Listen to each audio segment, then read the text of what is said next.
Oh, we are live already. Yay! That was quick. So welcome, everyone. I'm just going to make sure that I see us in Facebook. Yes, I do. We're there. This is wonderful. Okay, so I can...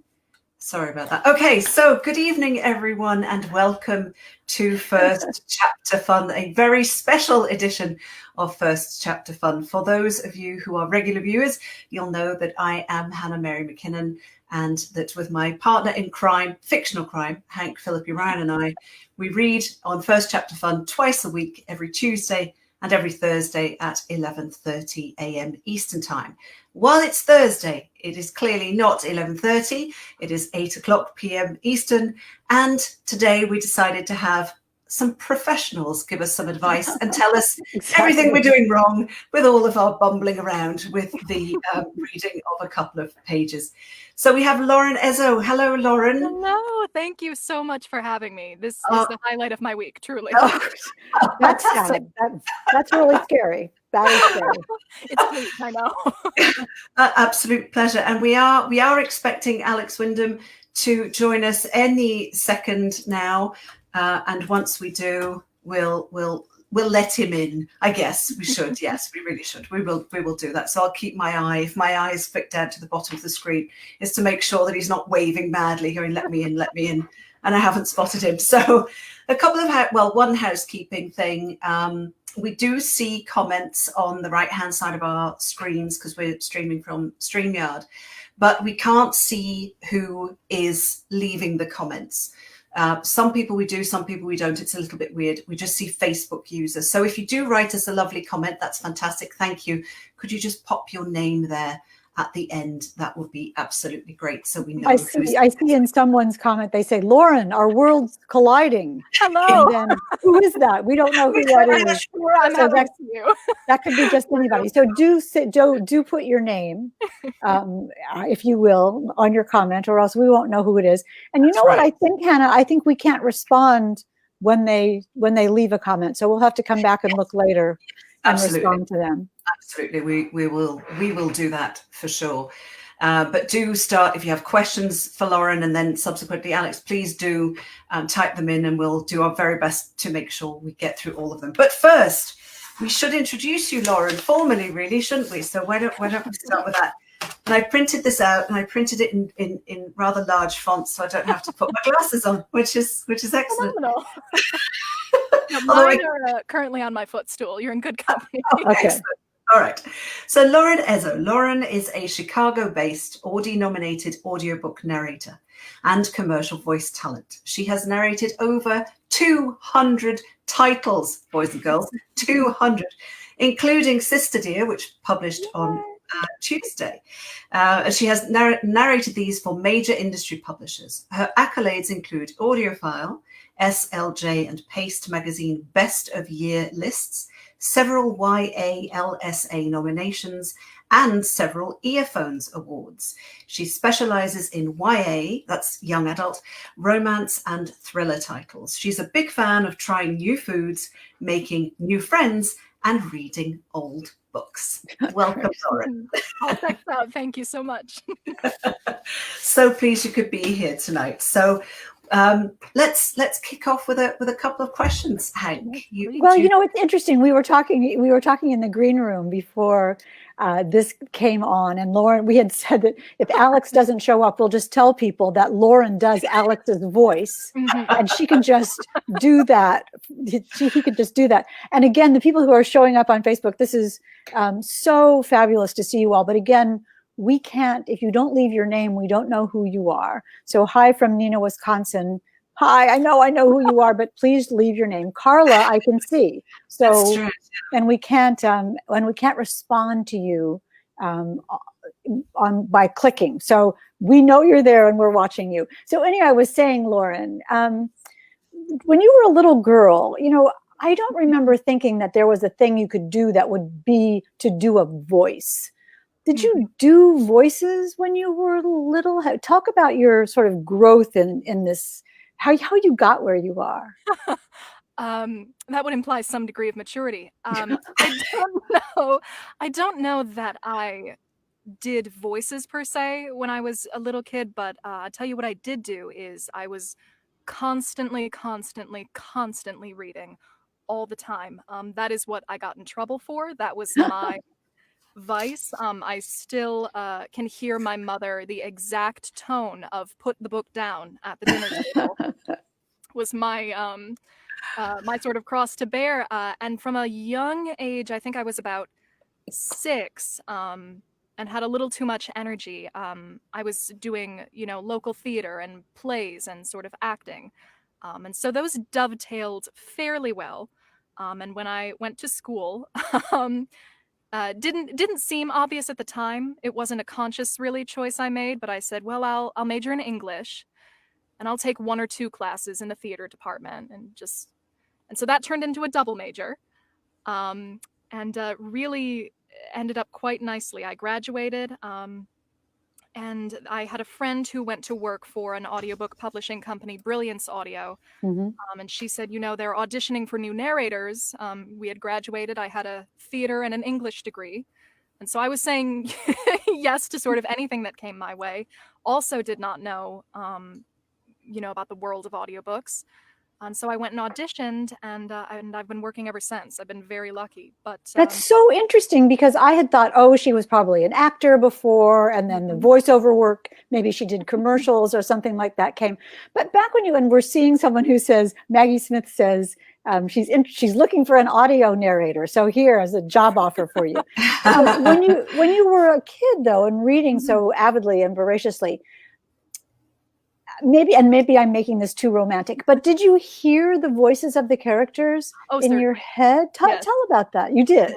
Not romantic at all. I mean, yes, romantic, but no, your instinct is on. I was reading. I remember Put Me in the Zoo was the picture book, and they hid it from me because they were so sick of reading it to me. So once I developed the skill set to do it on my own, I would just whip through titles so quickly. And it was, I think, for that reason, because the characters were very real to me, and all of the plot points and problems and questions that I wanted answers to were at the end of the book. So I could hear and see it all, and that's still very true when if you can't tell, I'm in my booth. Hank and Hannah have very lovely libraries, and I have. Well, this is where we work, and that's where you work. Exactly. Are there foam walls? Foam walls. I see the foam walls, and this is sound absorbing. I don't remember the exact hertz to which it goes, but yeah, and I've got some, you can't see them, but quite thick corner pieces of foam to absorb lower frequencies. But yeah, this is where Sister Dear happened, the actual recording. But yeah, I still hear and see books as I read them, and it makes my job much easier when that's something that is there in the text, which Sister Dear had. So it made the process flow quite smoothly. How, you were talking earlier, and again, I'll let Hannah take over in a second. But speaking of Sister Dear, which you narrated, there are 2 covers of Sister Dear, the UK cover and the US cover, which I think Hannah has. And you said that you saw the US cover, if I'm correct, and that was what you sort of, and that was, if Facebook is saying reading Sister Dear at this very moment. You were saying that when you were reading Sister Dear, that was the cover that you used some word like processed or synthesized. What is it that you mean by that? It's a good question. I always click into the cover of books. That's how, when I'm looking through reviews, when I'm looking through my catalog, maybe not quite the same level, but you know the faces of your loved ones. You know them. I know my books. And so it was something that I sort of immediately clicked into. But then also, it's a very atmospheric cover. You've got the cool tone, the warm tone, and then just sort of the silhouette. It was all it was strong, but it was hazy at the same time. And so that sort of felt apropos to me with the tone of the book and with the journey and the circumstances the main character finds herself in. There's so many things I want to say, but I'm worried about spoiling. I know, which we can't. But I mean, what the key of the cover, and it's so gorgeous that you latched right onto it. I never thought about it this way, but in this book, I think we can safely say things are not what they seem. And that's what you're talking about yes. Hazy. But so when you, I mean, you've read the book yes, some amount of times, which I'd love to know. And how do you not telegraph in the book as you're reading it that you know what the end is? That's also a good question. Calling upon the acting training to be in the moment as the events are happening to the character. You know, Eleanor doesn't know what's coming in chapter 2, obviously. And so as the actor, it's my job to remain present with what is happening now and to fully engage with, you know, I'm at the store. She does go to the store. I'm at the store. You know, I'm talking to this person. And thrillers are interesting in that regard too, because occasionally you, depending on the book and the tone and the writing style, you may want to misdirect in a way. I've voiced characters before who, you know, give every indication of being the antagonist, and so sometimes it's fun to give them a slightly, you know, a deep voice, and then they turn out later, you know, to be red herring this or that. But back to your statement too about how many times I've read the book. I think with Sister Dear, I remember the first time I read it, because I think I emailed you, Hannah Mary, and said that you were very on time. Yes, you did. I think I read it 2.5, 3 times, usually after I've gotten, and my process has changed, usually after I've gotten my first good read. I'll then, unless it's a research heavy book, I'll put it down, because I don't want to tread that road too much. Discovering it in the moment as it happens. So Sister Dear, I would reference a few things, you know, does she says this to this person, and then later is that an issue?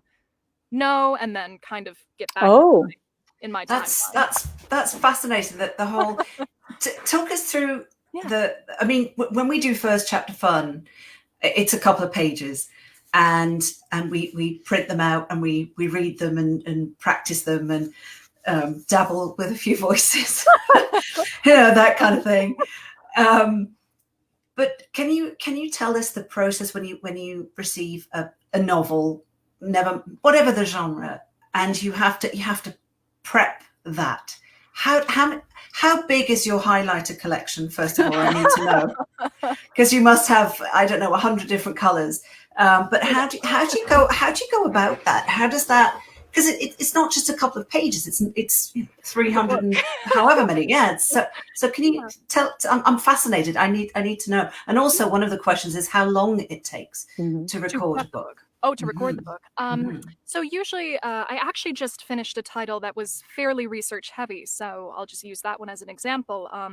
Sister Dear was a full-length title, but there was not that much. I'll read it if there's anything in my preliminary read that is a name I don't know, a place. I think there were 1 or 2 names I checked in with you. I don't remember which they are anymore, but I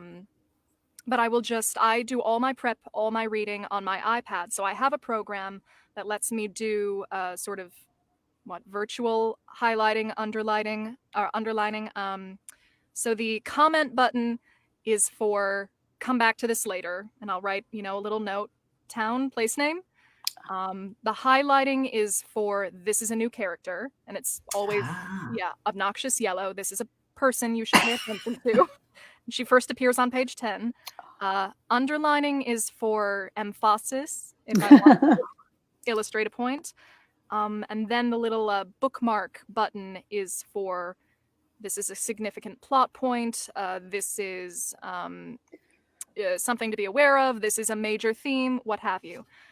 So those are my, I love organization, if you can. But you have to, you have to, because, Yes. and it's such a juggle, because but you know what the major plot point is, but the reader doesn't know that that's a major plot point. So the subtlety of how you're sort of saying to the reader, listen to this, but on the other hand, you don't need to know what the name of the doorman is, but he has a name. Exactly. And so when you are prepping the title, you don't know really until you're at the end of the book whether that doorman really was the murderer the entire time, or if he was simply a doorman. And fun piece of narrator trivia, one of my colleagues, I think, tweeted this last week. If there is a one-off doorman or taxi cab driver in a book, we will always give them like a really weird, fun voice. Oh. Only speak that one time, and we can't do it for any longer. So is that a clue for all of us audiobook listeners, that if somebody has if somebody's from Australia in a book in Indiana, you're never going to hear that again. They're just practicing their Australian accent. Oh, that's adorable. Pay attention to the cab drivers in your audiobooks from now on. Yes. That's your narrator getting something out. That's so funny. That's so great. But yeah, when I get a new title, I'll do my first read through, and as I read, depending on the book, I'll try to drop as I go, so it's less work for myself after. And then usually I will go back through, look at my little notes, and I'll make a spreadsheet. I have a template, and it's page number, word or phrase, pronunciation 1, pronunciation 2, other, source, and notes. So the last book I did was a World War II piece, and it was a lot of Ukrainian and Austrian. And so I had a couple towns that had Ukrainian Polish names, but then also German names, same place. And so in Ukrainian, the town name is Lwów, and in Russian, it's Lviv, and in German, it's, I think, Liebheif. This was last week's book. You don't need to know it anymore. The information is gone. But depending on my publisher, my author who I'm working with, then I start going out and sourcing those pronunciation and words. Occasionally, publishers will have people who do that for me, which is always great. But I do like the research aspect, and it, again, helps to get me into what the thing is. But it takes you right out of the book. If a reader is hearing it and you get something wrong, then the rest of it just loses a lot of credibility along the way. Exactly. And that's especially true when you get, I had a series a while ago, and it was in Oregon and Montana, and a couple real places were mentioned. So I called several parks departments in Oregon. They say, you've reached the Wakahashi Parks Department. I say, Thank you. And that's it. That's all I need. That's so great. Odds are someone from that town will listen, and it's real. I have to. That's my responsibility. It's kind of great, isn't it? Though it makes you so much a part of the book. Yes. Do you do it all in a row, just straight through with no edits? How long do you read at a time? It depends. Usually, my preferred sort of workflow is I'll do an hour in here, and then a 20-ish minute break. And usually I don't like to work on a really firm schedule. Some people do. It's a very personal process. But I like to keep it a little in flow. So I'll usually record between 2 and 4 hours a day, depending on how I'm feeling. Currently it's summer. I work in a 4x4 booth, so it's quite warm. Yeah, no air conditioning, right? Because it can get really noisy. Exactly. Yeah. Really with a technique called punch and roll recording, which is I'll press my record button in my software. It'll start recording my voice, and then when I make a mistake, I stop recording, move my cursor back, and hit record again, and it will keep rolling from where I place the cursor. So it's digital. Yes, yeah. It's the industry term is DAW, D-A-W, which is digital audio workspace, which is a machine and a program that converts sound waves into binary that you can see on your screen. So then I will cross-fade out those edits, those cuts, and then I send them to my editors and my producers, and they do the difficult work of mastering, finishing, taking out my little squeaks and pops and getting it ready for commercial audio. That is beyond my realm of expertise. Some narrators are even more intensive and can do that themselves and do it themselves. It is beyond me. So when you first started, because now you've narrated 200 odd audiobooks, which just blows my mind in itself. But when you first started out, did you have someone working with you? Did you go into the studio and someone would say, "Oh no, redo that one," or go back, or so? Were you always so independent, I guess? My very first title, I had a director, and I do still occasionally. Certain publishers requested and are adamant that you work on their titles with a director. And it can be really lovely because I can, devote myself fully to being in the moment and being Eleanor and what's happening in here, and leave someone else to worry about my recording software and you're going too quickly, but generally at the beginning, I think the first 2 or 3 I had a director. And then from there it's been sort of sporadic, intermittently. Occasionally I will request one. I wondered about that. So do you like it? I do. Especially because now I've narrated enough and know enough people in the industry that I have a rapport with certain directors, so we have a way of working. They know what my strengths are, and it's collaborative.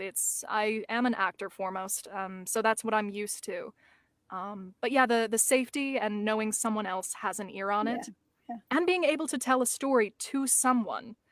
Do you think about that? I mean, is that what you? I mean, is that how you feel when you're doing it? It's sort of like, now I'm going to tell it. Now I'll tell you a story. Because when we're little, if we're lucky, someone put us on their lap and said, "Once upon a time." And we knew that we were, the doors to that story world were opening, that we'd be in a new place. It was so relaxing and soothing. I know you don't want to put us to sleep, but so not that relaxing. But do you feel that that's what you are? You're the storyteller when this is, it'd be different to be just narrating than actually to storytell. I would say yes. There's a lovely quote that one of my colleagues, I'm trying to remember who, said at a workshop we were all doing, because we do meet in real life occasionally, and it's very exciting. And it was, "You're the midwife helping to birth the story," which is a bit maybe visual. But, I think that's accurate. Yeah. Oh, my brain will never think about this the same way. I don't know. It's it's not my story. It's not, I didn't write Sister Dear, but it is a part of me, and it is my job to help convey the story. And it's an enormous honor. It is never lost on me that someone felt moved enough, felt it important enough to put these words to paper, no matter what they are. And you do them justice. I mean, it's not only the characters, but as Hannah and I will tell you from being a writer, there's parallel construction and a rhythm and long sentences and short sentences. And the way you say a certain sentence can lead you to feel a certain way. And people who miss the rhythm that we write, I mean, there's a music to writing, which was what we want people to hear when they're reading it. And so it's also your responsibility to understand the music if you care enough. It's when I was in school getting my theater degree, you have 3 tools as an actor, which are your body, your voice, and the author's text, and sort of subpoint the author's intent. Yes. So as a narrator, I have my voice and the author's intent, and so to two things that get me really excited about manuscripts, because I read a lot of books, are when I can hear it in my head, when I can hear that musicality, and also when it presents me with options of she could say it this way, or it could be, and still within that character's framework, but maybe she's a little more reserved here. What is she trying to elicit from him? But it's a real honor to be able to do it at all. Is it difficult to? You mentioned you've acted and you do audiobooks, but you don't have. When we watch a movie, we see a person's emotions, we see their face, and there's clever camera work and stuff like that. But you don't have that when you're narrating.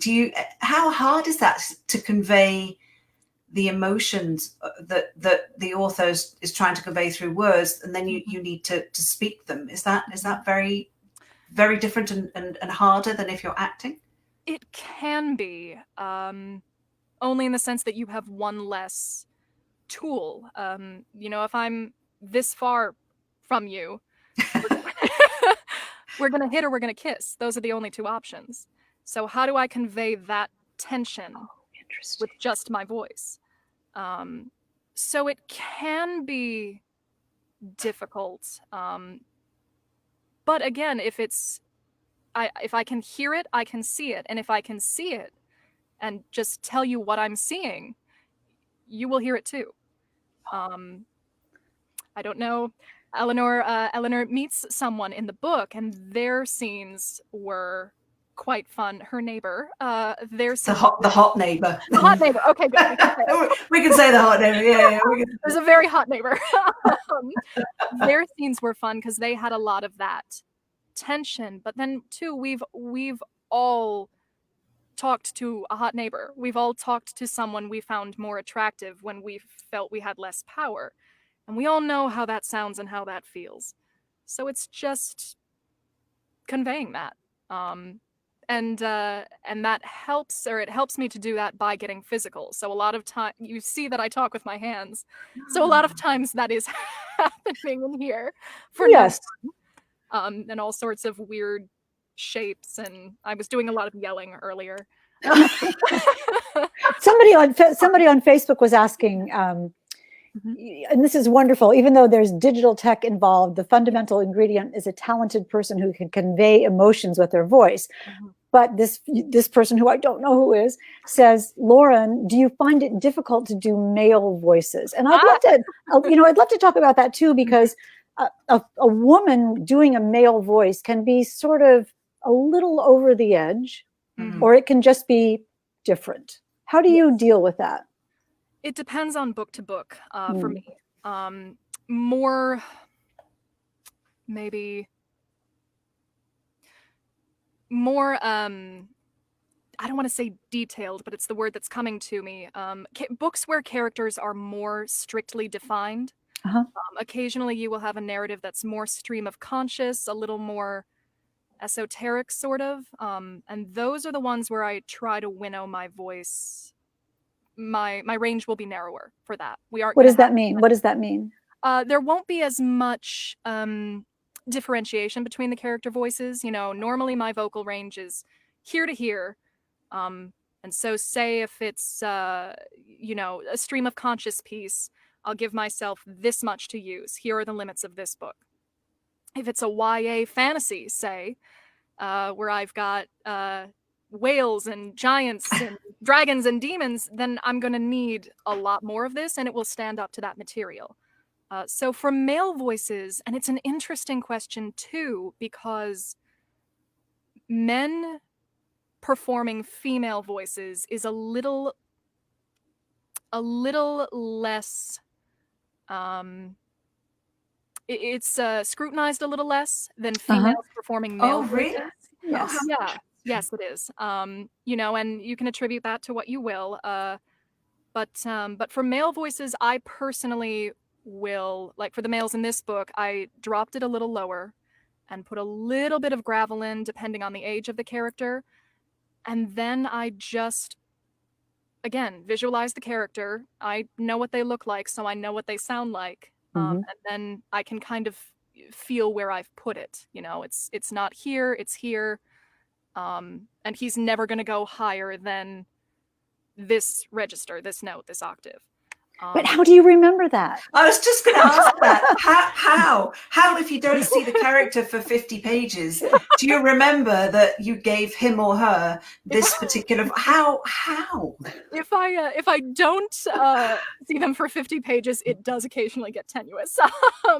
But first of all, the good research that my process generally always involves. So, you know, oh, it's so and so. He's the cab driver. He is, you know, from Yorkshire. He's weird, whatever. I imagine it's the same way that authors write, where I know everything about this person. You know, they are this, and this to me. Like, I know who my characters are. I know what they... It's sort of, here comes the bad guy. Here comes the mom. Yes. Yeah. I suppose somebody was saying, and this is the perfect time to ask when you talk about putting gravel in it. How is your voice? How do you keep from losing your voice? Or what are your tricks? No large sporting matches. About once a year, I will go to a vocal doctor, vocal specialist. Actually, this was on my to-do list for this week to schedule my annual, and sort of just get checked out, get looked at. But you know, it's kind of like an athlete. My voice is my instrument. It's my everything. So I try not to yell. I do warm-ups before I get in. Like what?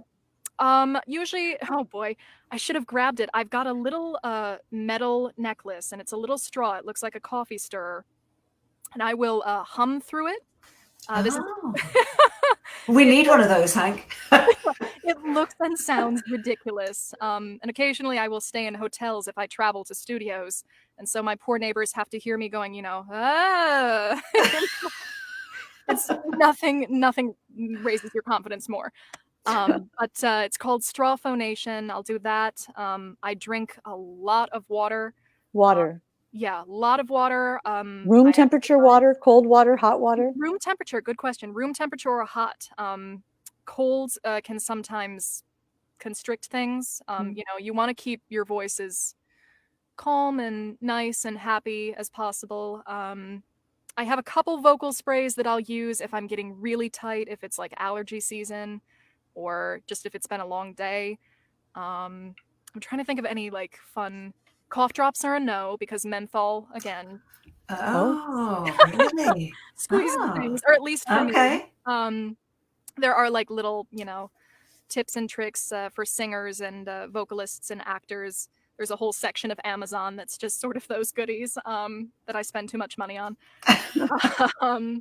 But yeah, it's taking care of my voice is a huge priority. And so one thing that any narrator will do, you know, when you're looking at a script, and again, this is usually more an issue in fantasy, sci-fi, some accent pieces, you know, if the character has a voice that's, you know, like rocks or like water running over rocks and it was deep as whatever, well, that's not going to be what I do. I'm going to do my version of that I can sustain consistently for 8 hours. What would that sound like? That's a wonderful river running. I've really shot myself in the foot here. Yeah, you should have tried something. we need a demo. Come on. I'll be Alex Wyndham. So what would that be? This is so interesting. Thank you, Hannah, for letting me know about this awesome discussion. Lauren, do a sample. Well, that worked out well. So do another. I mean, your accents are phenomenal too. That's the thing that's such a tour de force. Hannah was showing me all the accents that you do. Read An Evening with Lauren Ezzo and Alex Wyndham in like as a Russian or Scot.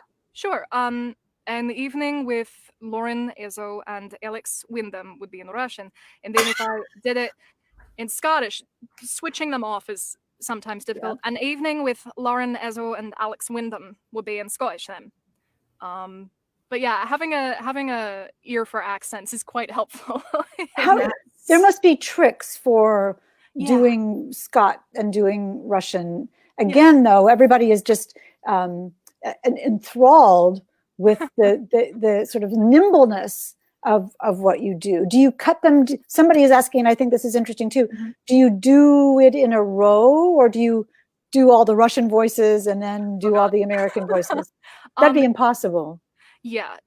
Some people do and have. I usually, like this World War II piece I just finished, I would have a German and then a Ukrainian. And the Ukrainian is kind of similar to Polish, kind of similar to Russian. And they also wanted a very, very light accent. Because if you listen to that for, 6 hours from not a native speaker, it can be a little much. So I will read it with my punch and roll. I just go straight through. And usually I will have a word or a phrase or a sound that clues me in. So for like Russian, it's dark. Russian and Scottish are somewhat similar in the parts of the mouth and the sounds that get used.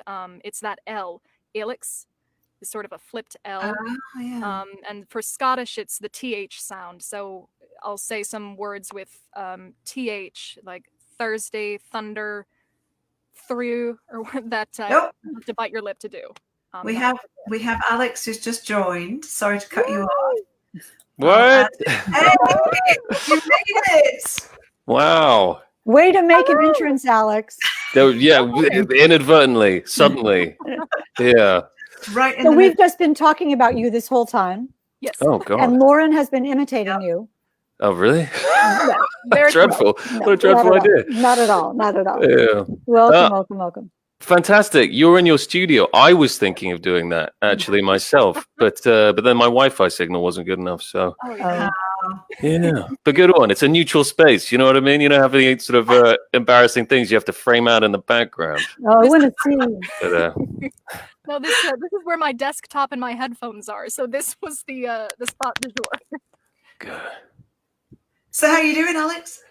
Yeah, great. Really, really good. Yeah, I just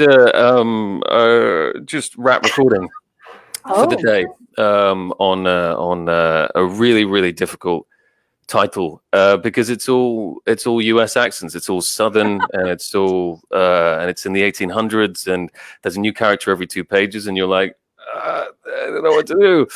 That's interesting because that's what Lauren was just talking about. What we were all just talking about, how nimble you have to be in changing the accents. Lauren had explained her method of doing it. How do you do that? Badly. Oh, come on. No, well, I guess. Sorry about that. As I said, Hannah, in that little print thing that we did. It's kind of relying on your instincts rather than trying to be conscious about it. That's what I've found anyway. Anything good seems to come from practice and then doing it automatically. You know, I'm sure with the writing too. You know, when you try and force something, when you try and consciously get from A to B and you're like, oh, how do I grind this out? Then I find that really challenging. And it ends up sounding stilted or what have you. But whereas when you just sort of let go and let your instincts just dictate it, I find that's a lot easier. You know, I think that's. You think so, Lauren? Oh, absolutely. But it's interesting because Lauren is very organized about it. I mean, with marking and tabbing and all that sort of stuff. So you don't do that. No, absolutely not. But not because I don't appreciate that as a system. It's horses for courses. You're just trying to get comfortable. Because when you're comfortable, I think that's when you can do whatever work it is that I can't stop looking at myself. God, I hate this. Damn it. Can you stop your feed to yourself? I don't think so. All right, God damn it. No, you're fine, Alex. You just have to grin. Yeah. I'll tell you what the funny thing is, though. So when you look in the mirror, you see a flipped version of yourself, whereas on camera you see the correct version of yourself. But this is the flipped version, which is really that's weird. Very difficult to watch. That's very disconcerting to watch. I completely agree with you. But to us, it doesn't look different. You don't know. We wouldn't know. We wouldn't even. You don't know. You don't know how much better I look when it's turned that way. So we could just turn around. No, that won't work. No. It's everyone just turn around to accommodate me. So what were you just working on? And you were saying why it was so difficult. What were the two accents you had to use? Oh God, it wasn't even. I mean, it's sort of every variation of it's an alternative history, or if Abraham Lincoln had lost his election, and consequently you've got a spectrum of accents from Kentucky all the way up to Illinois. So it's just difficult to. I mean, it's hard enough to just do, an American accent versus European / UK accents for some reason. I think it could be the fact that American accents for me growing up have always been related to very, very modern things and very, very much now. Whereas a lot of stuff I end up narrating is from the past, and also it's just for a different part of my brain. So when I'm doing sort of European stuff or British localized accents, and then I have to switch to an American one, that's way harder than, say, switching from a London accent to a Northern accent or a French accent, even, for whatever reason. What does American sound like? What does my American sound like? Yeah. That's paywalled. Oh, right. No. No, it's not at all. It's not at all. Well, I suppose it would sound. I mean, so a modern American accent would just be like that, and it would just be your voice, but just like that. But the problem is when it gets older, and then you have to be a little bit more deliberate about the whole thing. And then if it's an older guy, you just end up throwing in a little bit of this stuff, and then it's just like. But then it just gets harder and harder. I don't know. It's difficult, but you have to just rely on your instincts to fill it in. I don't know about you, Hank, but I'm glad I just write the stuff. I'm glad I don't have to read it as well. Well, it's interesting because talking about being the writer in these, from my standpoint in listening to audiobooks, you all have taught me so much about how to write my books so that they're more accessible in audio, that they're better in audio. For instance, at the beginning of every scene, I put a tiny bit of setting so that the reader knows where they are. Because I started to realize that in a book, you can turn back and say, are they in Chicago? Are they on the beach, or where are these people? But in an audiobook, it's just so inexorably forward that if you don't know, if you're not grounding the reader in where they are, it must be more difficult for the audio reader to do the same thing. Do you could change books? I mean, or am I wrong about this? Don't say I'm wrong. You go for it, Lauren. Well, one of the things that, because if you read enough of them, you start to, I am not a writer, I never have been, and I don't know if I ever will be, but you start to pick up, on what makes a book work. And so one of the things I think, you are right, one of the things I think an author can do to help their piece, not just for audio, but for publication, for the book itself, is read your work out loud. Does it make sense? Does it flow? What's happening? Where are we? There are some, of course, there are exceptions to every rule, and you have to break those rules once you learn them. But yeah, for the most part, I would say that's a valid tool or a valid idea. Very much so. I mean, yeah, absolutely. I couldn't agree with that more. Do you mean for the listener or for the narrator? I guess both of those are kind of going to end up being the same thing. Because it's the same. Yeah, because there are things that can make our lives a lot easier. Do tell. Oh, I've got a list. It was so funny because I was going through the questions. I was just like, I'll write a few things in here. And then suddenly I was like, I've written about a paragraph. But look, here's the thing. I mean, there's no way that unless you're incredibly specifically writing something for audio, it's absolutely none of our business to tell you guys how to write, But the odd thing that I've found actually is that the basic rules of writing, the really boring ones, seem to result in an easier to read book and a book that I think that just works better in audio as well. But they're really the basic rules, like, for example, not starting a sentence with a conjunction, not repeatedly, which is like. So, but let me explain that. Let me explain. Thank you. Because it's one of those things. The funny thing about it is there are all these basic rules of writing that you sort of learn at school, and they're like, well, you can't do this, you can't do this, and then everyone's like, well, the rules are made to be broken. So if you're a good writer, you can break them, and you can do whatever you want. But I think the thing is, the rules are made to be broken if you're following the rules most of the time, because the basic rules seem to create accurate, lucid thoughts. So, for example, the conjunction thing. The problem with I've had a couple of books recently where the authors have just started every sentence with and, if, but, because. And the problem with that is if you're reading that out loud, it's one thought. So when you narrate it, it ends up sounding very staccato or stilted, because you're like blah blah blah blah blah blah blah blah blah blah blah blah blah blah blah. But it's all ending in, if each sentence begins with but, because, and, that should be one thought. So that should be a semicolon or a colon or a comma, or just a more organized set of thoughts in a paragraph. So you have to use up, as a narrator, an extra 20-30% runtime to add the semicolon, add the hyphen, to make that and you can end up with like a huge half a page. All the sentences have started with conjunctions, and even if you try your hardest, it's never going to be as good as if the author had put in the legwork and put in the semicolons and the hyphens and the bits, which is sort of boring, and it doesn't matter for a normal reader. And I would never criticize anyone for doing it, because who cares anyway, but just from a narrator's point of view, it's difficult. It's interesting because I'm a television reporter. I've been a television reporter for 40 years, and I write scripts which are meant to be read. Oh, wow.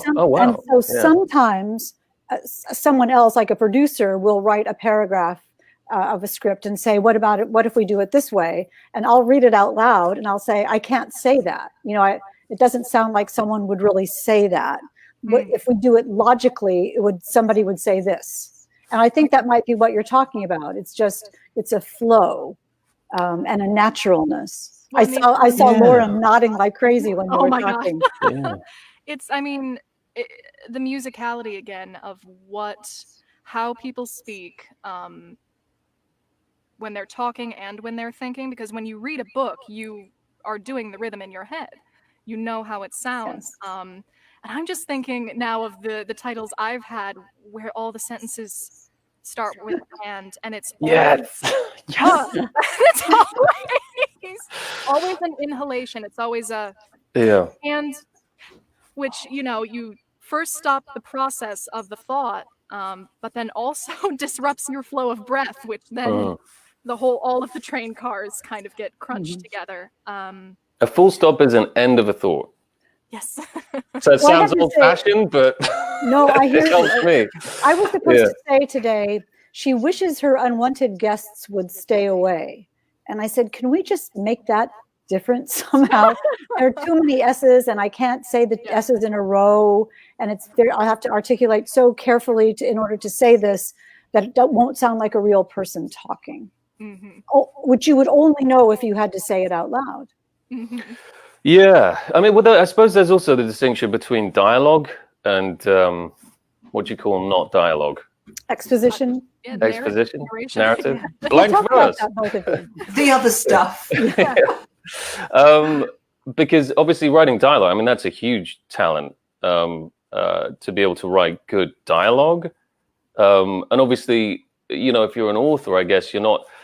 Not a screenwriter, then that's not something you've devoted much time to. Although, Hank, you're saying that you have. Are these new scripts or are they dramatic? Have you ever written dramatic scripts or? Well, I've written novels, but I haven't written dramatic scripts. Yeah, so I wonder what the distinction there is. Yeah, it isn't a different way, except that my television writing is meant to be read out loud.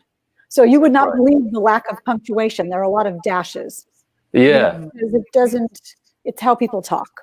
Well, but that's great. That's precisely it. Dashes instead of full stops. Because if you put it in full stops, it would sound like a telegram, Like it stop, bip, bip, bip, bip, bip, stop. So the fact that you're putting in dashes just psychologically probably helps the auto cue, the people who are reading the auto cue just flow through it. Do you know what I mean? Maybe? I do, totally do. Totally Yeah. do. Absolutely. So Lauren how is does it nodding.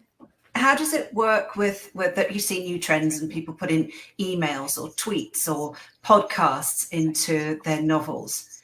What do you think of that? Really? I like it. I mean, Yeah. it's updated communication. People email, people text, people tweet. But how do you read if it says Sally : this, Jimmy : this? For a page. It depends on the thing. Sure. And usually also on the specifications of the publisher. So I remember there was one, and it was not parentheses. It was like the smiley face emoji. Wow. Right, and I kind of came across it and was like, then there's the smile. And I sent a question to the publisher, and they said just say smiley face emoji. Like, That's what you did in Sister Dear. There was a text. Was it me? I'm sorry. I'm so sorry. I felt like it was like a long time ago, but maybe it was you. Yeah, there was one in a text. There was one smiley face. Sorry. Oh, I'll never do that again. No. Or like kiss, kiss, kiss. Oh. XXX, Yes, I kiss, wrote kiss. that too. I'm What sorry. do you say for that? Do you say XXX or kiss, kiss, kiss? I don't know. I suppose it depends on the book a bit, but I mean I don't know whether XXX or kiss, kiss, kiss. I guess big we're talking about here. Yeah.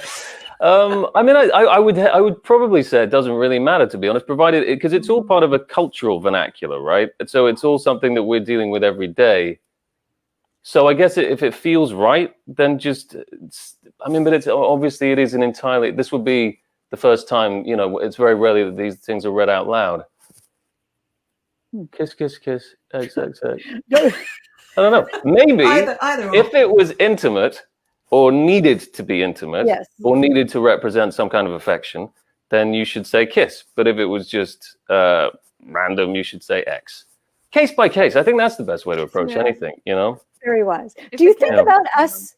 I mean, when I first heard the audiobook of The Murder List, which is read by Angela Daw, who's wonderful. Do you know her?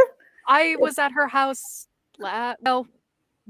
before current event. I was at her house recently. Yeah, she's lovely. Oh, yes, well, I will tell you that when I heard her reading of The Murder List, and parenthetically, quickly, let me say that it's very difficult for an author to hear their book read out loud because you have heard it in your head for a year or two, the way that you read it, the way that we think it. And so to have someone else read it is not going to be the same. It just can't be the same. But when I heard Angela reading Rachel, the character Rachel, I just burst into tears. I was in an airport and I burst into tears. And I thought, it's Rachel. That's my Rachel come to life. So do you think about your authors having a reaction to the books? Mm-hmm. That sounded tentative. I always want to. I mean, that's the desired reaction, to have your author burst into tears in a public place because you embodied the character. I do and I don't. If the author reaches out to me, or if I have a relationship with the author, or if I'm familiar with the author's work, I think it's a little less maybe, because I know that they have confidence in the choices I'm going to make. I just did a book for an author it's her second book, and I read her debut and I loved her debut. Then I was picked to read her second book, and so that was, kind of, I really, really hope I do her justice. I hope this is her. What was her name? Your character? Rachel. Rachel. I hope this is her Rachel. So yeah, I think yes. Alex, what about you? I don't. Well,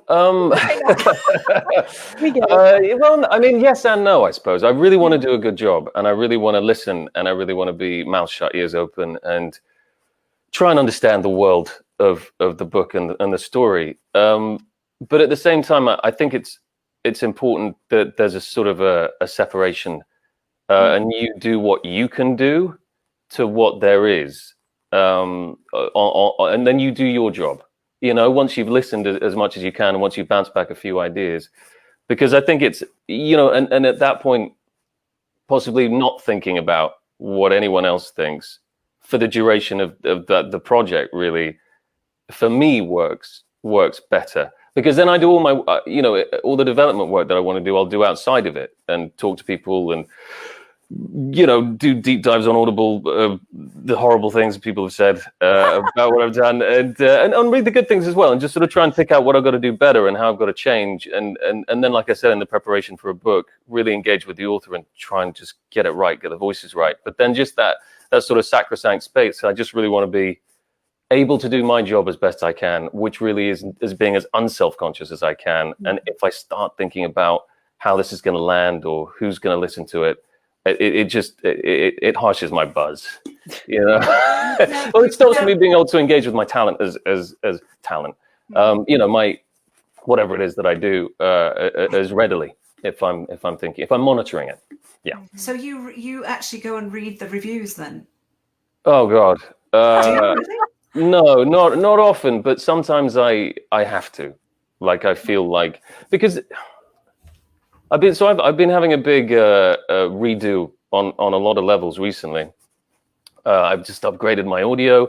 I started investing in the stock market, and I also decided to just sort of have a good look at how I was narrating, because you listen to like the guys that you like or the girls that you like, and or the women that you like, and you can hear what they're doing, and you can hear the product they're offering, and you're like, oh, that's beautiful. That makes me feel connected but safe. That's giving me a story that's transporting but not overwhelming. There's not too much geography in that voice. It's not too, you know, and you're like, well, I want to be like that. I want to develop in that way. And so there are moments like that, probably happens about twice a year maybe, or once a year or whatever, where I just want to go and I want to dig, and it's horrible. It's you know, but I couldn't not do it. It's responsible. It's due diligence. You know, you got to read all the ones. You got to read all these lunatics just writing horrific stuff about you, because it keeps you humble as well. Yeah. Yes. And I think it's important to understand that you have responses like that to content as well. Like the number of times I've just sat down and mouthed off about Joaquin Phoenix or whoever. Joaquin, if you're watching, don't worry. I really like your work. Joaquin's like, what? What are you talking about? I really like your books. That's a good point, though, because you try not to do it often because it can drive you into a spiral. You know, authors get bad reviews too. Oh, yes. Oh, yes. You know, and we all remember the bad ones. But yeah, we occasionally will go and deliberately seek out the bad things that people say about this. And we can read them and see them, and we are real. Yeah. Especially when you get tagged in a review and they tag you in a bad one, you think, why do they do that? Can we all just decide that's not a good idea? Let's No, yes. it's never a good I idea. don't know. Carry on, sorry. No. I mean, I think you're brave to read the bad reviews, and I have to admit that I read my reviews, and I think, you know, first I think, oh, you idiot, that just can't be true. And then I think, well, what did they really mean by that? You know, maybe they're saying it in a way that I'm not getting, and maybe I can take something from it. And I agree that it can be a valuable educational experience if you look at it in a sort of self-actualized kind of way, or it can be really annoying. Yeah, and you're right, rarely. Yeah. Rarely. Yeah. No, it's like anything. It's a fine line. It's knowing what to take and what to leave, and what will serve you best. And I also think that, like, I don't know, I suppose I've been doing this just performing, I suppose, reluctantly, because I don't really like it very much. No. I'm sort of an Someday. introvert, really. I'm sort of an introvert or an ambivert. I watched a YouTube video that told me that I could be an ambivert. So there you go. But yeah, I don't know. Why was I saying that? What were you talking about? I'm completely The blank. reviews. The reviews. Oh, the reviews. Yeah. And I don't know. I've had just the sort of wonderful things which are said, and then there were just these astonishing things that are said, and I've just the most personal assassinations of your physical self or everything, like just the things that you wouldn't want anyone to ever comment on. Someone's just gone there for like a page somewhere on the internet. And I guess since that, like the journey of me with those horrific things has just, I've gradually, by exposing myself to these things in every now and then, not because obviously you don't want to get compulsive about this, because then you'll just get all sorts of dysmorphic, awful ideas about yourself and be in a bad relationship, too self-aware. But every now and then to go and dig deep, you just realize none of it's personal. And Yes. there are always factors behind it beyond. So there's subjectivity, and that's just often people sensing difference. So if for audio stuff, if they've been listening to someone who speaks slowly and you speak faster than them, they'll freak out. Because I freak out when I switch narrators, and the first thing I do is I'm like, oh God, this is too fast, it's too fast. Yeah, So a lot of people, no. yeah, right. And so that's one thing, subjectivity, and the fact that people, they're sensing change. Like, it's interesting, if you start to hear sibilance, right, hissing and sibilance, that's all you can hear as well. Mm. So often what happens, certainly with narration, is people just can't deal with the difference. And I'm sure writing too, when I switch books, you read a book, you read like E.M. Forster or some like fantastic, sort of acute, beautiful writing, and then you switch to something else and you're like, oh, this is just a pull, I can't. But you stick with it for a little while and then it's fine. But I think a lot of the noise and a lot of the horrific reviews are coming from people just struggling to transition from one mind, one flow to another flow. That's really interesting. I've never thought about that, but I do agree with you. And I see Lauren nodding that it's. I mean, I had somebody say in a review once, I've never met Miss Ryan, and I don't want to. And I thought, what does that have to do? What does that have to do with anything? It doesn't have anything to do with my book, but there was some visceral thing that had gone on at that point. So yeah, I just think there's also that. Sorry, I'm banging on about this. Typical. We're just going to spend an hour talking about bad reviews. no. I'm just saying one more thing about this. Is when you come into someone's personal entertainment space, the gloves come off. For some reason, the gloves come off completely, and it's like if you're in the living room, if you're in their ears, if it's their leisure time.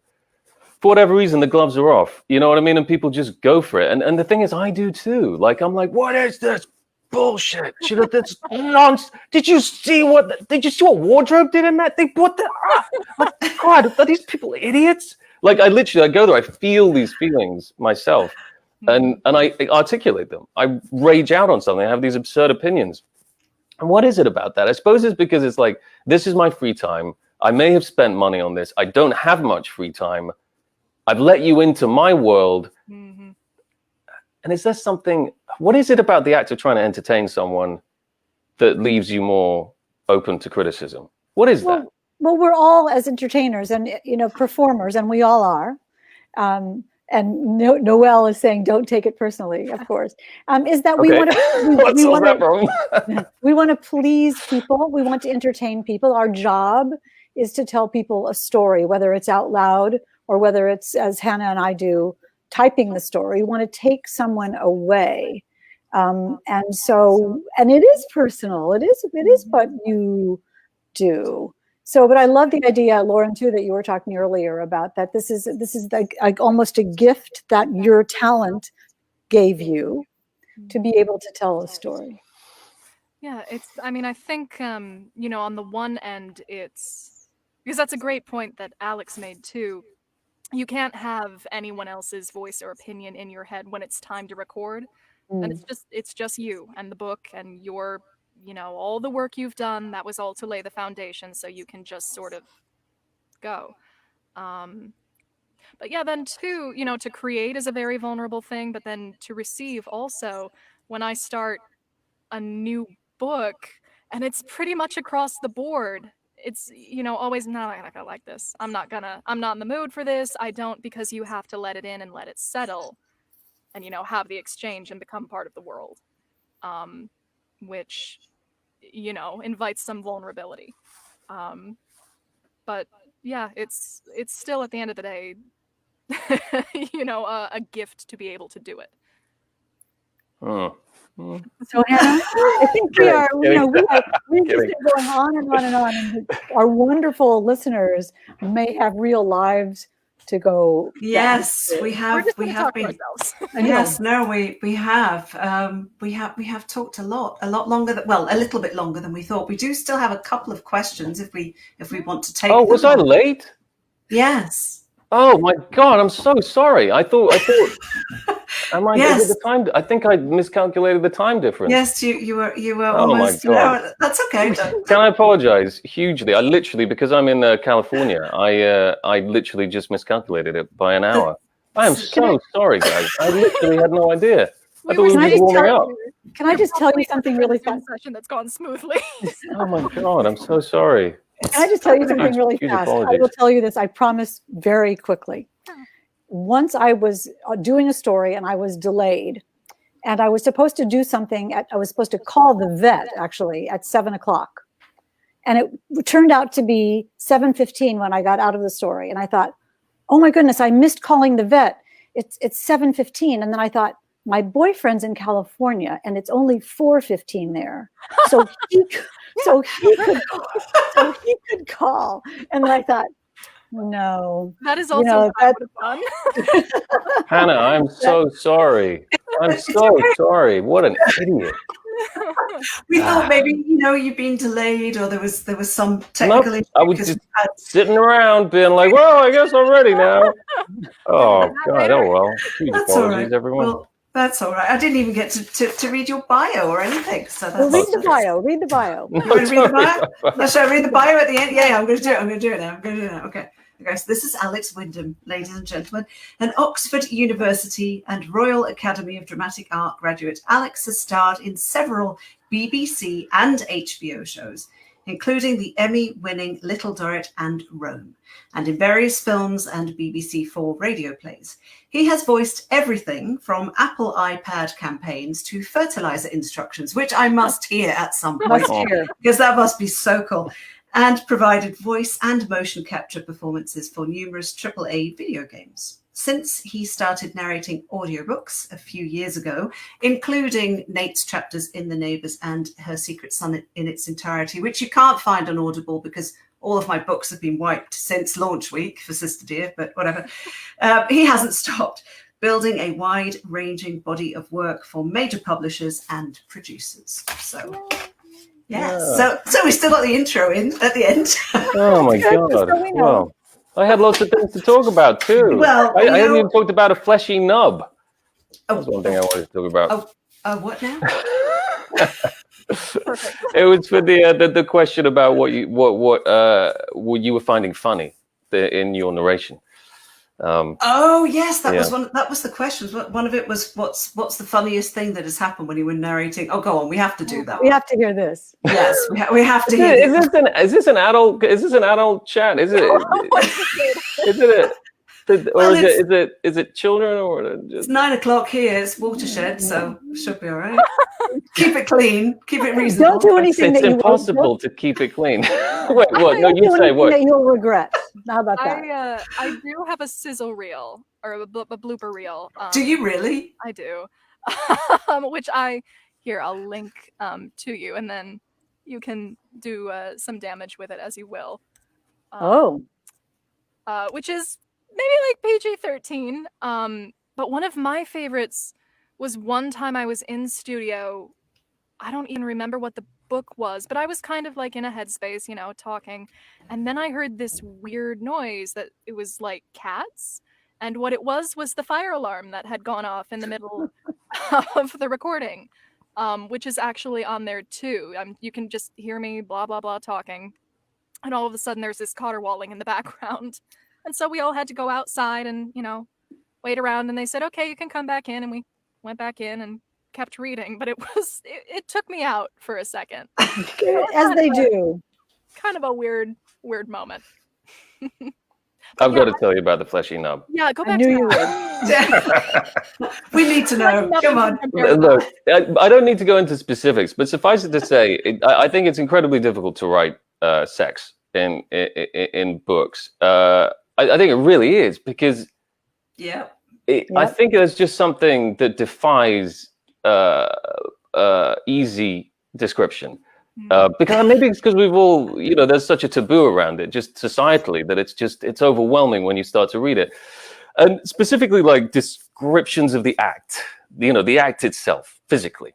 And just this, so the way authors approach it and the way they try to describe the specific physicality of sex is well, one thing is very interesting, is it's usually revealing of something. Sometimes you think, wow, is that is that what they're into?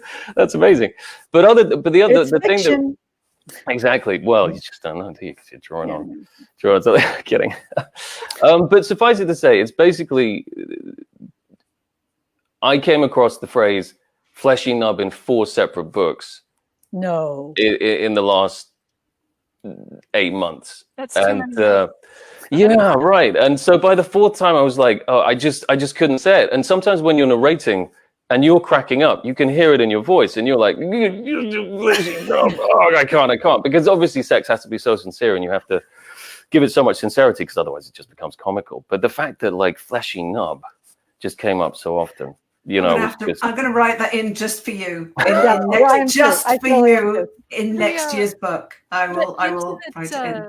Scene in Sister Dear was really nice for that reason, because it left something to the imagination. It was like emotional and like, Yeah, I try not to be too graphic about it, and I find you have to be in the mood to write the sex scenes. Sometimes I'll just write, and they do it. They do it and then move on to the next chapter, because I'm just not. I mean, just as a placeholder.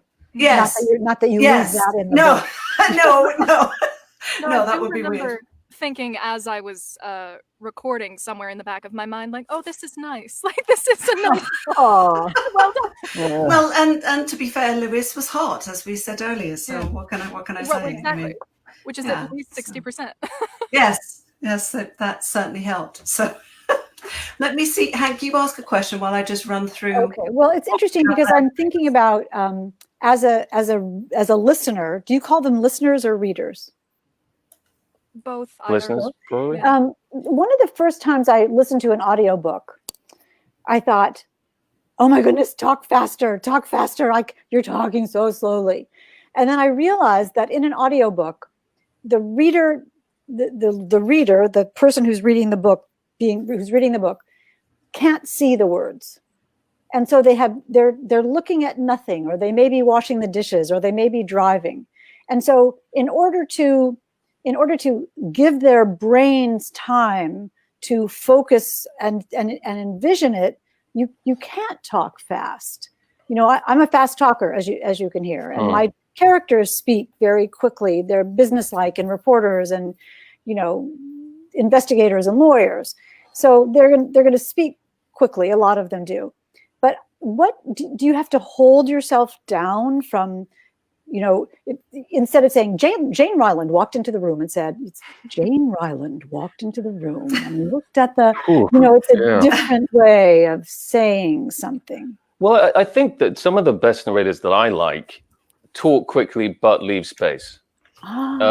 So because obviously I was sort of experimenting a little bit with delivery as well, and trying to get that sweet spot, because sometimes I can do it very quickly and I can feel myself rushing away with myself, and then sometimes I can feel myself doing it way too slowly, and both of those things, when I listen to it back, frustrate me.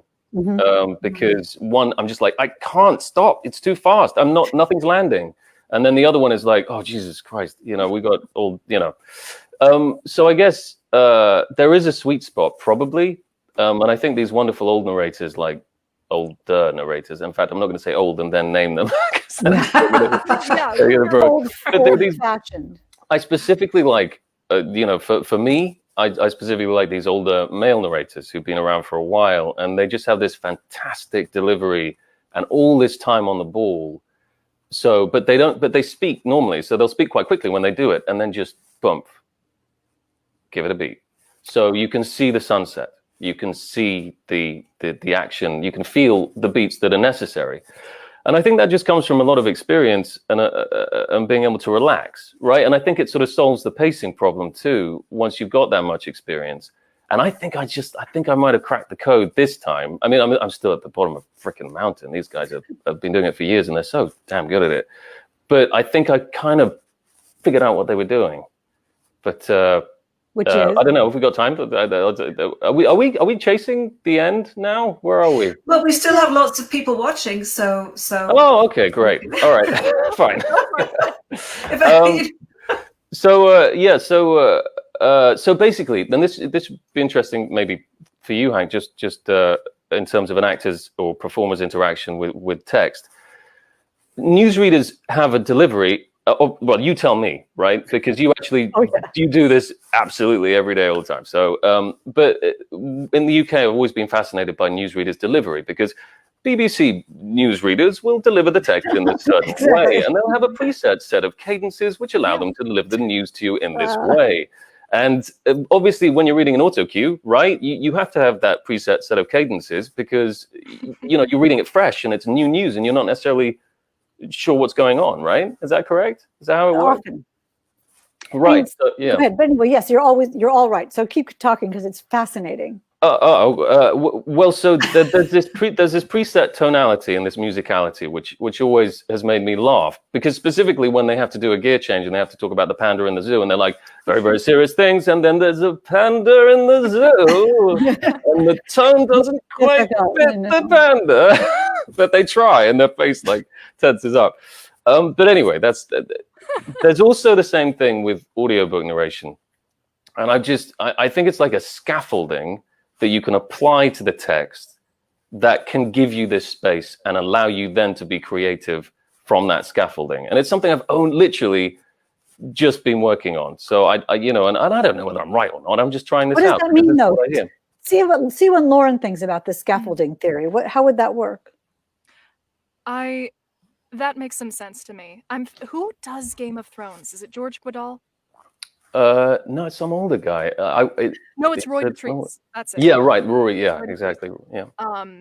That was who, when you were describing the scaffolding, that's who I thought of, because he's got sort of his narration, his exposition is very measured, and it's never frenetic. But then his characters don't know they're delivering exposition. They're just speaking. They're just conveying their information. Were you saying he's not performing characters, or he is? Is he performing them, or is he just sort of? Oh, he is. That scaffolding, I think I can hear that there specifically of, and I think it sort of applies to it more broadly of, here is the basic set of parameters. Here are the rules, and then here and here and here is how you shape the thing and make it, in a million years, I would not have thought that what you do, both of you, is this elaborately calculated and orchestrated and thought. I mean, we know about reading scripts, and we know about how an actor would have to perform. And Hannah does voiceover work, and she's a gorgeous reader. But this, 100,000 words and a story with a beginning, middle, and an end has got to be a massive undertaking and a massively intense project to do. Yeah. Alex, if you'll forgive me, I saw a little of it when you first hopped on. At the end of the day, after I get out of the booth, my brain I call it book brain, because there's just nothing there. All of the words are gone. You process so much and have to, shoot it back out so quickly that, like, my words and my communication are just defunct. Just there's nothing left to give. because it's such a you've got so many plates in the air. You're doing so many things at once. Yeah. Hannah and I do. Huh? Hannah and I do public speaking, and it's the same thing. When we're finished, I say to my husband, I have no more adrenaline. That I cannot spin any more plates. I cannot handle any more things. I'm just going to sit here. But you two, you're in that booth for hours and hours, 6 hours a day. So one question that has been recurring is how long it takes you to do a book from start to finish, from soup to nuts. Yes. Again, depends on the book. I usually work on a 2-to-1 ratio for recording. So for every 2 hours I spend in here, and it'll occasionally change on the book, for every 2 hours I'm in here, I get 1 hour of finished audio, which then goes off to be edited, mastered, cleaned. So I will block out, say I have a 5-day work week. I'll block out maybe 15 to 20 hours within that week. So I could do 2 10-hour books. You can do the math. And then the editing process can take anywhere from, depending on book deadline and publication, can take anywhere from a week to 2 weeks to sometimes longer. So I'm trying to think like my shortest and longest turnarounds. But I don't know. Alex, do you do your own editing, mastering, any of that? No. But I'd like to. I'm very interested in tech and production. Sure. Yeah. When I finish with the stock market, I'll get on that. Do that. Once you figure that out, come back. Yeah. I think I got that actually. I think it's the COVID crisis. That's why I thought it was a good time. Anyway. The imaginary Zoom that everyone bought. Yeah, exactly. Damn Zoom. Yeah, it depends. Maybe I think for Sister Dear I started in February or March, and I recorded mid or end of March, and it released Tuesday. So it did. Yeah. Wow. I don't remember when I signed the contract for Sister Dear, but earlier than February or March. Yeah, it is. It can get strange when it's a busy time and you're doing book after book. It does get, but it's easier though. It's much easier to just be non-stop than it is to be stop-start, because all the kind of functions and systems that are required for sitting in a booth and speaking and engaging with everything, which is so, it's like riding a bike and juggling plates and chainsaws all at the same time. Even though it's something that one does naturally. You'll sit down next to your kid or whatever, and you'll read a story, and it just comes naturally. But when you have to do that with someone else's material at a time you don't want all the time, you have to relearn everything. And also it's a performance, so the mic's there, which makes you self-aware. So sometimes you have to reconstruct your natural behavior, out of these building blocks, which is, it's pretty challenging, and then let go. But I actually, that's incredible. That's like 2 to 1. I wish I could do it that fast, but I didn't say I was doing it well. Right. Yeah. Oh, but you do.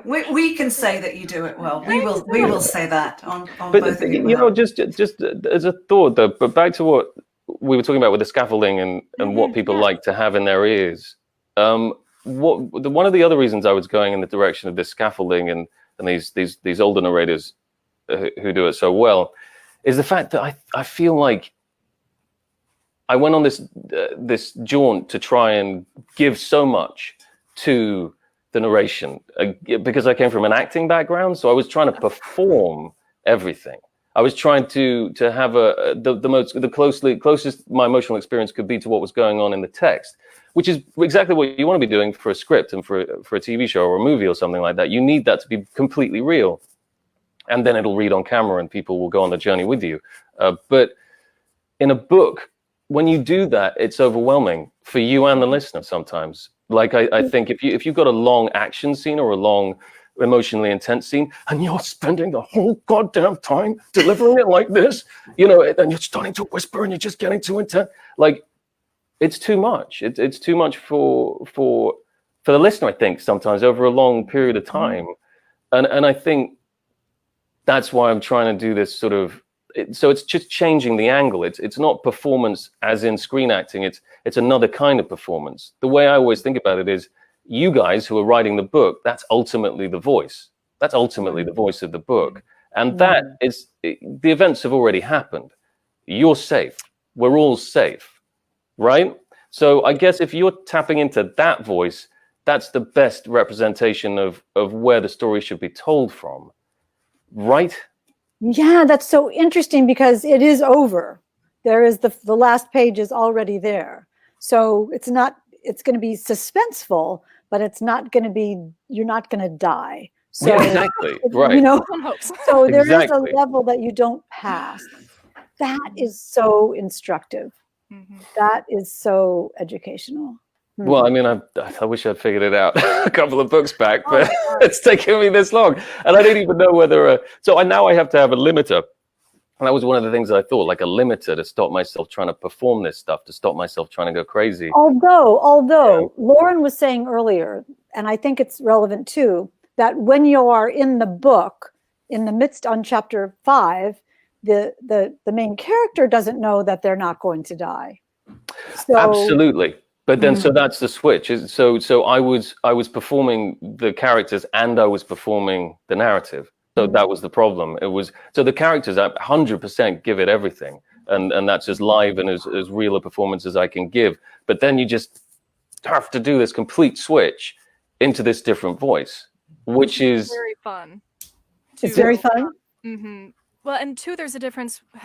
Narrating in first person can be tricky because it's all that character's mind. And I so wish I could go back and redo a couple of the first ones. It's so unsustainable for, 10,000, 100,000 words. You mean like perkiness and, internal thought or rumination or just the intensity, because you don't want to sort of lay all your cards on the table too soon. And if you're already here if the book's 200 pages long and you're already, at the top of the dramatic scale or the dramatic roller coaster, what have you, at page 150, where are you going to go without eventually shrieking? But in first person versus third person, it's kind of relaxing to, have the character have that moment and then to relax back into, and then I'm safe, I have you, I'm telling you the story. And then, so fascinating. But first person is tricky. Yeah, I think you've got to take a step back somehow for first person as well. I haven't done a first person book since I've had my Damascene moment, but when I do, I'm going to be interested to apply this idea because interestingly, I heard one of those narrators, these older narrators that I really, really like doing first person, and he was really struggling to connect with it.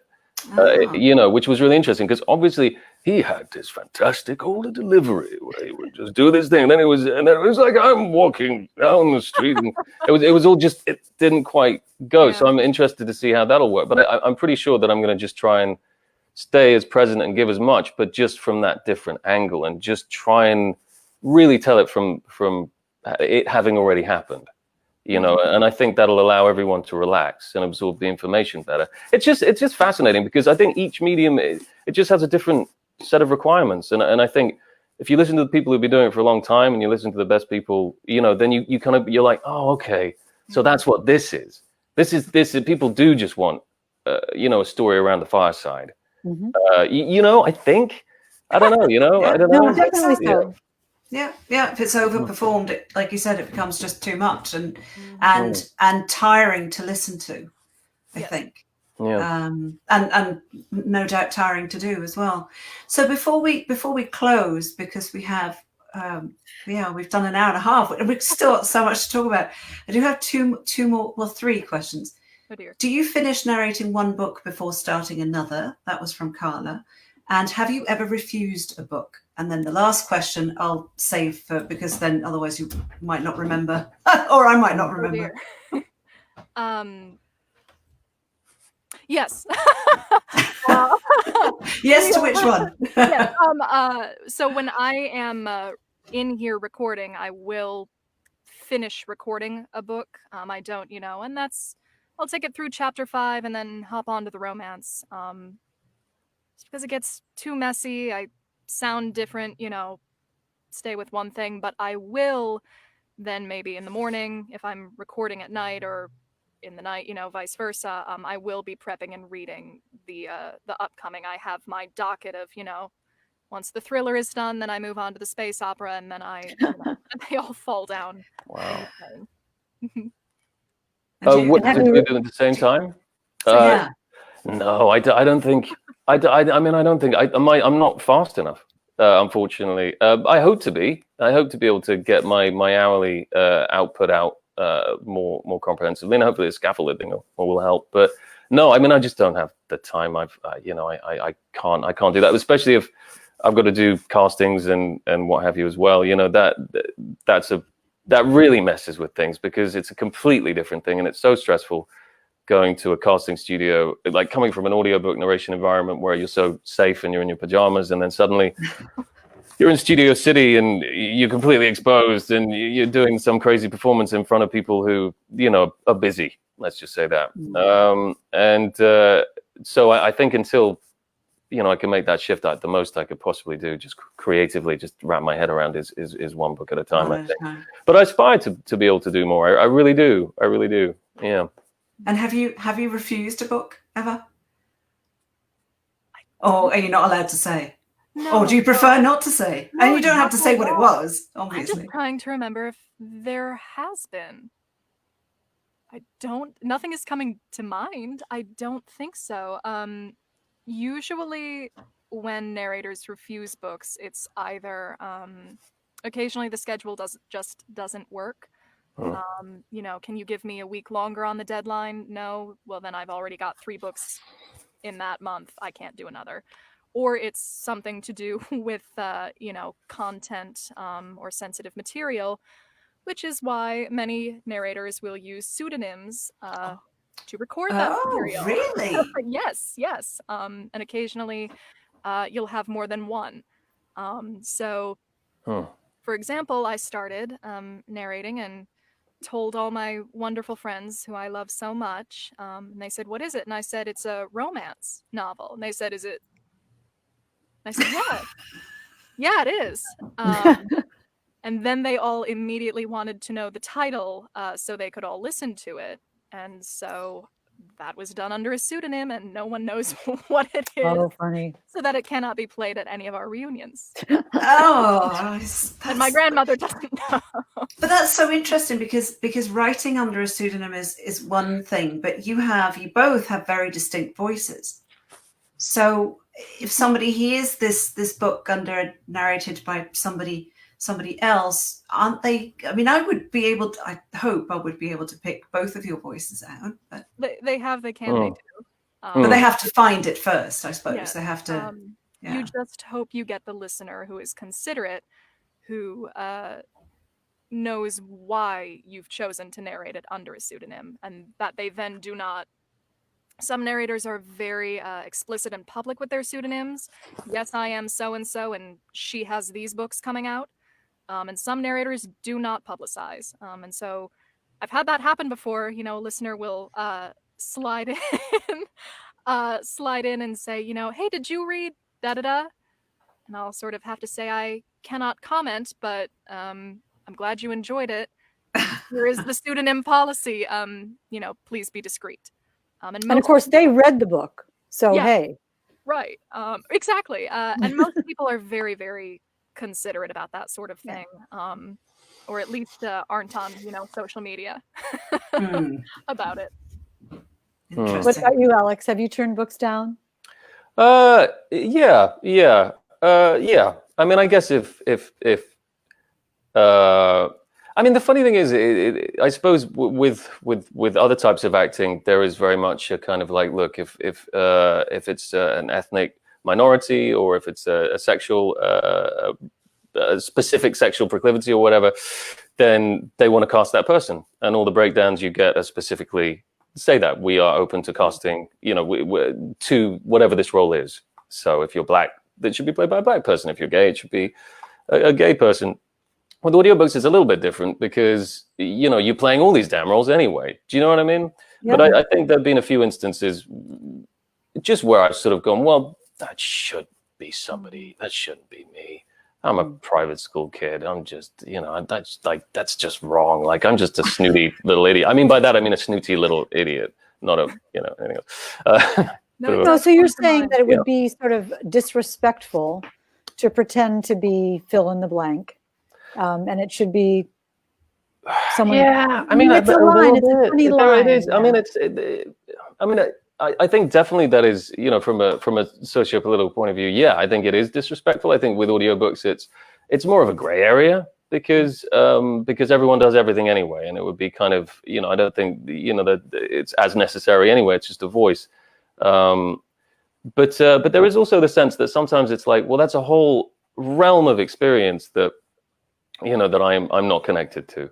And sometimes it's just not, you know, it's not a pleasant experience to fabricate something completely from the ground up that you have no personal experience of. It's just not enjoyable, and you feel and like it would hard to make it be hard. It'd be difficult to make it sound authentic. Mm-hmm. Yeah, it is. But that doesn't mean you don't want to challenge yourself. You know, sure.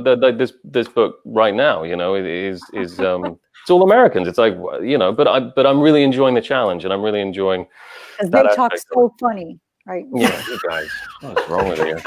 So weird. Well, at least you can do an American accent, because I can't, for love or money or anything in between. So you can't at all? No. Oh no. I sound like Sandy Cheeks from SpongeBob when I try. So I'm not going to do it. I'm not going to embarrass myself. No, I refuse. No, absolutely not. No, it's awful. I've been here for 10 years, married to a Canadian for 22, 21, whatever, a long time. Nope. Nothing doing. Nope. So I will not. So very last question, because we really need to let people go, I think, even though everyone's saying this is fascinating. And are they trapped? Are they in cages? Are there cages? Yes. That will release them at the trapped end of the trapped by you two. Yes. We may never let them loose. So, Alex, you told us what you're working on now, a historical but set in America. Can you tell us more? And Lauren, can you tell us a bit more about what you're working on, or is that not allowed? I think it's allowed by and large. I'm curious about the book you're working on. Are you allowed to say? Who, me or Alex? Oh, Alex. I mean, yes. Yeah, sure. I mean, is this a moment where we can give a little push to our work this year? Yes, please. Absolutely. Oh, well, okay. Well, so this book is great. It's a sequel to The Traitor George Washington. So it's sort of rewritten modern American history. Modern, I guess. And so this is the day Lincoln lost. I just had to check. Okay. And they're fantastic alternate histories. They're sort of jolly romps through history, and the author's comes from a legal background, which actually allows him to bring a lot of really interesting legal stuff to it as well, alongside the sort of historical novelization and the action, which is they're really a lot of fun. So this one will be fun.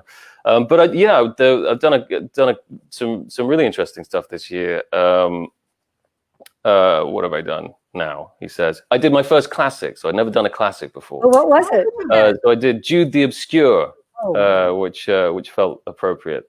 Well done. And it was great. It was a lot of fun, and hopefully I'll do some more of them. So that was great. I mean, I love Hardy. It's pretty bleak, but you know, it's the writing's just beautiful, and it was great reading that writing as well. Having read just a lot of modern stuff, it was fantastic. And also, a really great nonfiction I did recently was Kilo, which was about the drug war in Colombia, by Toby Muse, who was a journalist who was there in Colombia, has been in there for the last decade. And the stories are astonishing. I mean, I can't even begin to do it justice. You know, these insane stories about the drug wars in Colombia. I mean, it's absolutely staggering. It's completely jaw-dropping, and it's a fantastic listen. And and one more. Go on. Yeah. John Boyne's The Boy at the Top of the Mountain. He wrote the Boy with the Striped Pajamas. Yes. And this is a similar book about a little boy who lives in the Berghof, which was Hitler's home in Germany. in Berchtesgaden. And it's just this really great, astonishing, sort of almost a parable about this young boy's descent into proto-Nazism, but all just from this child's perspective, and watching these sort of mythological figures rotating around him. And it was wonderful. All of those are out now already. Kilo is, Jude is. I think the boy at the top of the mountain will be out in a couple of weeks, probably. Wonderful. Thank you for listening. Lauren? And I'm trying to remember what's happened. One of the more exciting things I've gotten to do this year was I went to New York and for Scholastic recorded Kent State by Deborah Wiles, and she is an author and historian, and she'd written a trio of books about the 60s and 70s. They're all sort of middle grade young adult. Oh. Yeah, and so one was, I think one was about the Detroit race riots. I could be making that up. One was they take a cross-country road trip in the van. Her brother is a draft dodger. And I can't remember the third. And Kent State was sort of the coda. And it was, we all got to sit in the same room and actually talk to each other, which you rarely get to do. And it's sort of a chorus of 6 voices, and the characters are the voices of the different opinions. So it was so fun. That's amazing. It was beautiful, and she writes so beautifully. It reminded me of like Howl by Allen Ginsberg. It was just wow. Yeah. very like Greek chorus. So I got to be, my voice, my opinion was one of the student protesters. And we had like a person in the town, a member of the Black Student Union, some really like actually lovely just voices. Got to work on that. So that's out. It came out in time for the 50th anniversary. I also did one that was just mind-bogglingly good, called God Shot by Chelsea Beaker. It's her debut, and it's a literary fiction, and it's got a very cool cover. It's this shiny gold sequined cover, and it's this story of this 14-year-old girl, and she grows up in California in a cult, and it's just sort of unspools from there. It's themes of motherhood and religion and, male violence, femininity. That was a very good book. I recommend it in any format you can get it in. It was very good. You both must learn so much from doing this. Yeah, you'd think we'd be smarter. That's one of the most rewarding parts of it. Absolutely, 100%. The nonfiction stuff. I mean, there was this book recently called "Stop Listening to the Customer," which is written by this Australian marketing guru, who's fantastic and very fun and funny. It's very successful, and it was just such an antidote to a lot of the customer consumer centric behavior, which means that creatives, industry people, politicians are all eschewing leadership in favor of asking the consumer what they want. And there's a huge problem with that. The consumer, it's not his job. It's not my job as a consumer to tell you how to design my car, which is why all cars look the same now. It's your job to lead, to design a fantastic, distinctive looking car, to write a game-changing book, to produce television that is from the point of view of someone whose job it is to produce television, not, go back to the audience and be like, wait, what do you like? How can we provide fan service for you? How can we do this? How can we do that? And it just really, it opened my eyes to a lot of the issues with how connected people are right now, which means that there's this overload of data, and people think that if they just crawl the data, they can find out what people want. But to be perfectly honest, you're reading books that you never would have read otherwise. Exactly. And that, it's like being in this fabulous personal book club where then you get to share the books with other people. Like if you didn't narrate it, you know who did, or you know who to go to for book recommendations. Yes. So true. I never thought about that. They pay us to read. It's that's true. They pay. Yeah. Well, this has been brilliant, fantastic. A lot longer than we thought, and I still think we haven't really scratched the surface yet. So will you come back? Oh, of course. Of course. Well, I owe you. I owe all of you. And you, Joaquin. I'm sorry about what I said. You'll be back next time as well. He says, no problem. He's a good guy. He's a good guy. Well, thank you very much. I'm going to end the broadcast, but stay right where you are. We won't be live anymore. I just want to say a quick thank you. So thank you to everyone for watching and for all your questions. Thank you so much. This has been great. Hank, last, not your final words, obviously, but anything you'd like to add? I have to say that I have been in a lot of chat rooms and Zoom sessions and interviews, and truly, you two, this has been one of the most fascinating, enlightening, educational, surprising, riveting conversations that I've ever heard. So I learned so much. I'll never hear an audiobook the same way ever again. And for that, I really thank you. Yes. Thank you so much. You will be the voices in our heads as we write. Oh dear. And I'm going to read one last comment. Somebody wrote, I've never listened to an audiobook. Watching this tonight makes me want to buy audiobooks narrated by these two fabulous narrators. Very interesting. So it's going to be disappointing. So thank you. Thank you very much, everyone. Thank you all for coming. Yes. Thank you. Thank you, everybody. Thank you for listening. Thank you for your patience. Thank you, Joaquin. Joaquin.